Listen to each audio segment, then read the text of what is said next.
பிறந்த தேதி சொல்லுங்கம்மா. 30/10 30/10/2011. 2011. பிறந்த நேரம் 4:10 PM. 4:10 PM. பிறந்த இடம்மா? ராஜபாளையம். ராஜபாளையம். ராசி நட்சத்திரம் சொல்லுங்கம்மா. விருச்சிக ராசி, மீன லக்னம் மேடம். விருச்சிக ராசி, மீன லக்னம். என்ன கேள்வி கேட்கணுமா? தம்பிக்கு படிப்பு எதிர்காலம்லாம் எப்படி இருக்கும்னு கேட்கறதுக்காக தான். விருச்சிக ராசி. வணக்கம் குருஜி. வாழ்த்துக்கள்மா, நல்லா இருப்பீங்க. 30/10/2011. ஆமாங்க ஐயா. 4:10 PM.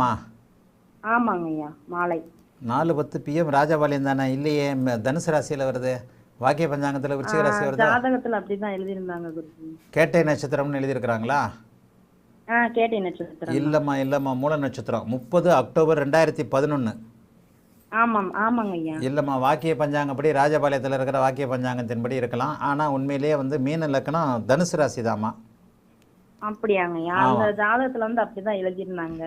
சூரிய சந்திரர்கள் குருவின் பார்வையில் இருக்கக்கூடிய அருமையான யோக ஜாதகம். வாக்கிய பஞ்சாங்கத்தில் நீச்ச தசை நல்லா இருக்கான்னு சொல்றாங்க. நீச்ச தசையாக இருந்தால் என்ன, குரு பார்வை இருந்தாலே நல்லா இருக்கும். நீச்ச தசையெல்லாம் அப்படிலாம் ஒன்றும் பெரிய சோதனைகளை கண்டிப்பாக கொடுக்காது. சூரிய தசை நல்லா இருக்கும்.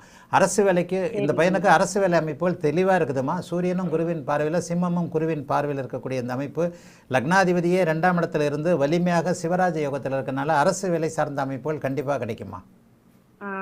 அவனுக்கு என்ன படிக்க வைக்கலாம்? அரசு வேலைக்கு என்ன படிக்கணுமோ அதை படிக்க வைங்க. ஒரு சாதாரண டிகிரி படித்தா கூட போகிறோம். அரசு வேலை அமைப்பு தெளிவாக இருக்குது. அரசு உயர் அதிகாரம் பண்ணக்கூடிய அமைப்புகள் தெளிவாக இருக்குது.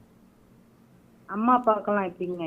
அம்மா அப்பாவை கடைசி வரைக்கும் காப்பாற்றுவோமா. சரியான அம்மா பிள்ளைமாயவன். சந்திரனை குறிப்பார்க்க சந்திரன் சுபத்துவமாகி 4ஆம் இடத்தை சந்திரன் பார்க்கக்கூடிய அமைப்பு மிகப்பெரிய ஒரு யோகா அமைப்பு. 4ஆம் அதிபதியும் சுபத்துவமாக இருக்கிறார். சனி பார்த்தாலும் அம்மா அப்பாவை இவன் நீடிச்சு வச்சு காப்பாற்றுவோமா.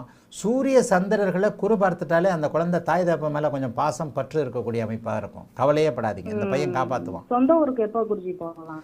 சொந்த ஊர் அமைப்புகள் குருவில் இருக்கிறோம். சுக்கிரதசை முடியணும்மா. சுக்கிரதசை முடியணும். சுக்கிரதசை முடிஞ்சா தான். கொஞ்சம் உடம்பு முடியாம இருக்கு, கொஞ்சம் எப்போ? அதெல்லாம் இதில் தெரியாதுமா. அதாவது இந்த ஜாதகத்தின் அமைப்பில் அம்மா நல்லா இருப்பாங்கன்னு தான் சொல்ல முடியும். அம்மாவுக்கு கண்டங்கள் கிடையாது, அம்மா நல்லா இருப்பாங்க. 4ஆம் அதிபதி சுக்கரனோட சேர்க்கை. எதிர்காலம்லாம் நல்லா இருக்குமா? சுக்கிரதசை உங்களுக்கு கிட்டத்தட்ட 25 வயசு வரைக்கும் தாய்க்கோ தகப்பனுக்கோ ஏதாவது ஒன்று செய்யக்கூடிய அமைப்பு தான். 25 வயசுல இவன் தலையெடுத்து தான் நீங்கள் நல்லா இருப்பீங்க. ஆனால் 25 வயசுல இவன் தலையெடுப்பான். எப்போவுமே நல்லா தெரிஞ்சுக்கோங்க. 8ஆம் தசை 6ஆம் அதிபதி தசை 25 வயசில் முடிஞ்சிடறது நல்லது. இங்கே பாபத்துவமாகி ராகுவோடு சேர்ந்து சனியின் பார்வையில் நீச்சனுடைய வீட்டில் இருக்கக்கூடிய சுக்கிரதசை உங்களுக்கு 25 வயசு வரைக்கும் தம்பிக்கு நல்லதுகளை செய்யாது.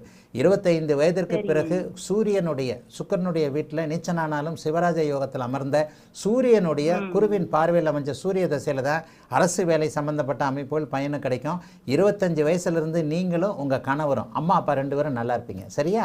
வாழ்த்துக்கள். நல்லா இருப்பீங்க. நல்லா இருப்பீங்கம்மா. கண்டிப்பா இனிமே உடம்பெல்லாம் சரியா இருக்கும். கண்டிப்பாம்மா நல்லா இருப்பீங்கம்மா. தீர்க்க சுமங்கலியா தீர்க்க ஆயுளோட ஆரோக்கியமா நல்லா இருப்பீங்கம்மா. வாழ்த்துக்கள்மா.